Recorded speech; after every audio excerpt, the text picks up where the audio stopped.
Oi. Irmãos, Salmo de número 94. Salmo 94, versículo 19.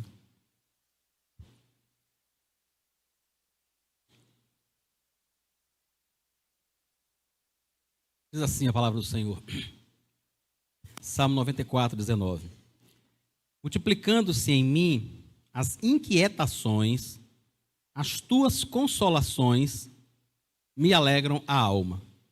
Amém.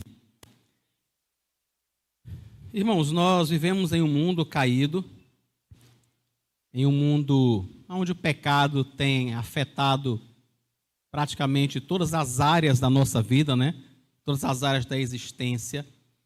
E uma coisa que tem acontecido muito com todas as pessoas, inclusive conosco que conhecemos a Deus, é o quanto nossa mente muitas vezes fica muito inquieta, o quanto nosso coração fica muito inquieto, né? E isso às vezes preenche o nosso dia, preenche a nossa noite. Às vezes isso tira a alegria da noite, né? Algumas vezes a gente tem a impressão, irmãos, de que isso acontece apenas por conta de situações externas. Mas essa não é toda a verdade. Há pessoas que, mesmo tendo uma condição financeira muito boa, ainda não conseguem encontrar paz e tranquilidade. Você deve conhecer pessoas que, tendo dinheiro, lutaram muito para consegui-lo, agora ficam muito angustiadas com a possibilidade de perder, com a possibilidade de cair em um golpe, de acontecer alguma coisa com a economia e de que ele venha a perder aquilo que ele juntou durante muito tempo, fruto do seu esforço. A pessoa passou muito tempo se esforçando para ter e agora ela fica o restante do tempo preocupada com o receio de perder. Algumas pessoas se preocupam tanto com a sua saúde que não conseguem ter paz, não conseguem descansar, não conseguem se alimentar porque tem receio de que qualquer coisa ali possa prejudicar de forma muito séria a sua saúde. E eu não estou falando, irmãos, de extremos, não. Eu não estou dizendo que você não deve comer de forma responsável ou cuidar do seu patrimônio de forma responsável. O que eu estou dizendo é que muitas vezes o fato da pessoa estar com uma situação material boa, razoável, nem sempre isso traz paz ao seu coração. Porque as pessoas muitas e muitas vezes, irmãos, não conseguem encontrar paz em Deus, que é o único que pode nos dar tranquilidade mesmo, de verdade. Irmãos, quantas pessoas ficam angustiadas, por exemplo, algumas delas ficam num desespero muito grande para conseguir alguém, por exemplo, que cuide de seus filhos enquanto trabalha. E é claro que isso deve ser feito de forma coerente, sob oração. É claro que deve se procurar uma pessoa com referência. Mas vocês conhecem pessoas que mesmo depois de fazer tudo isso, ainda não conseguem encontrar paz enquanto estão trabalhando e seus filhos estão em casa? Mesmo com não sei quantas câmeras em casa, ele precisa olhar de tempos em tempos o que é que realmente está acontecendo, se realmente está tudo certo, se não estão fazendo alguma coisa de errada com seus filhos. Eu não estou dizendo que nós não devamos nos preocupar com os nossos filhos. O que eu estou dizendo é que, muitas vezes, essas inquietações se multiplicam na nossa alma e acabam com a gente. Irmãos, simplesmente acabam. Ninguém consegue viver assim. Ninguém consegue viver bem tão preocupado com qualquer coisa que possa acontecer. Ninguém consegue viver bem pensando em qual será o próximo passo errado que o governador vai dar, que o presidente vai dar, que o prefeito vai dar. Ninguém consegue ficar em paz pensando constantemente o que é que vai quebrar na sua casa daqui a pouco. Se vai ser a televisão, se vai ser a geladeira, se vai ser o carro, se é a criança que vai adoecer. Entende que ninguém consegue viver em paz desta forma Eu sei que não é fácil, eu sei que não é apenas dizer assim, não, é verdade, isso é ruim, eu não vou ser mais assim. Seria bom, né? Seria bom que a gente, toda vez que tivesse uma inquietação, uma preocupação com alguma coisa, reconhecendo que essa inquietação e essa preocupação não resolvem nada, seria muito legal se a gente dissesse assim, não resolve, não vou mais me preocupar. Só que eu e você sabemos que não é assim. A gente não funciona que nem um interruptor, né? Liga, desliga, agora eu estou preocupado, agora eu não estou mais. Muitas e muitas vezes a nossa mente é assolada por essas coisas mesmo. Mas o salmista nos lembra que se isso é verdade, a consolação do Senhor também é verdade. O melhor modo, irmãos, de nós lidarmos com essas coisas que inquietam as nossas almas é buscarmos consolação no local certo. É buscarmos consolação em Deus. A gente não vai conseguir expulsar a preocupação da nossa mente, do nosso coração, da nossa alma, se nós não preenchermos coração, mente e alma com o consolo que vem de Deus. Porque neste sentido, não existe neutralidade. Se é que existe em alguma coisa, em algum sentido. Mas não existe neutralidade. Não existe. Ou nós realmente temos o coração confortado e cheio da consolação de Cristo, ou outra coisa vai ocupar esse espaço, e isso vai inquietar a nossa alma, vai tomar os nossos dias, vai preencher as nossas noites, e nos deixar com uma vida muito miserável. Como é que a gente vai lidar com isso então? Preenchendo o nosso coração com as consolações que vêm do Senhor. Um dos melhores modos, irmãos, de fazermos isso é meditarmos, pensarmos sobre aquilo que Deus tem feito e que está relatado na Escritura. Quando essas coisas esses pensamentos, começam a atormentar a nossa alma, muitas vezes a gente começa a pensar, o que é que eu posso fazer para minimizar os riscos, O que é que eu posso fazer para minimizar o risco de ter algum problema com o meu patrimônio, com a minha saúde, com a minha casa, com os equipamentos eletrônicos que eu tenho na minha casa, com a saúde do meu filho? O que é que eu posso fazer para minimizar os riscos? Mas cada vez que a gente pensa apenas nisso, mais preocupações são colocadas em nossa mente. Mais coisas preenchem a nossa alma e que, em vez de nos trazerem paz, nos trazem inquietação. O salmista diz que quando isso acontecer, busque consolação na palavra de Deus. Tudo bem, se eu e você precisamos, por exemplo, se a gente pensa assim, olha, eu preciso pensar na hora de plantar uma árvore na frente da minha casa, se essa árvore não vai ter uma raiz muito grande e que vai acabar preenchendo por baixo da parede da casa e talvez prejudique a estrutura da casa. É claro que essas coisas são coisas que nós precisamos pensar mesmo e avaliar que árvore a gente vai colocar ali. Isso é importante, isso é necessário fazer. Mas imagine que você faz isso, você pergunta a várias pessoas, você procura a gente que lida com árvore e a pessoa lhe garante que a raiz dessa árvore que ela está te dando para colocar lá, ela vai apenas para baixo. Ela não vai se estender lateralmente muito. E aí você vai e planta, mas a sua alma não fica em paz. E se por algum acaso essa planta começar a descer, essa raiz começar a descer, encontrar uma rocha, encontrar uma pedra e ela resolve vir para o lado, para dentro da minha casa? Entenda, irmãos, que viver pensando dessa forma, nós nunca vamos conseguir ter um pingo de paz na nossa vida. O nosso coração nunca vai encontrar descanso. Quando é que eu e você vamos encontrar descanso? Quando a gente começar a pegar a Bíblia e olhar para aquilo que Deus tem feito, para o modo como o Senhor tem cuidado do seu povo, desde o começo, desde Gênesis até Apocalipse, o modo como Deus cuida. E eu não quero dizer a você que é incomum essa preocupação. Ela acontece quando Paulo escreve a segunda carta aos Coríntios, no capítulo 7, eu acho que é o versículo 14, deixa eu ver aqui, quando Paulo escreve, ele fala do quanto ele estava preocupado e o quanto Deus o consola com a chegada de Tito. 2 Coríntios 7,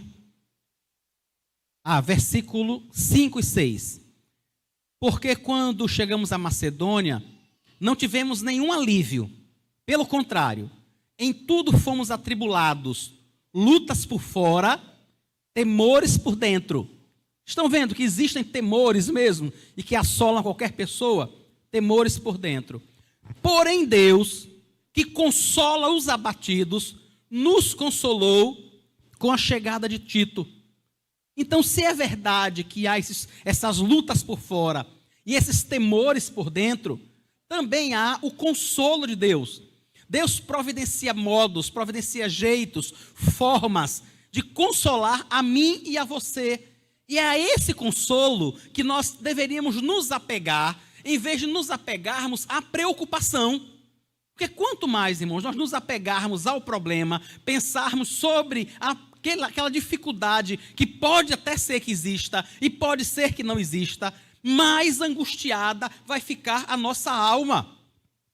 Eu e você precisamos olhar para textos como esse, precisamos conhecer a Escritura, nos voltarmos para ela e vermos aquilo que Deus tem feito. Precisamos, nesse momento, talvez, ler textos como Abacuque 3, versículo 17.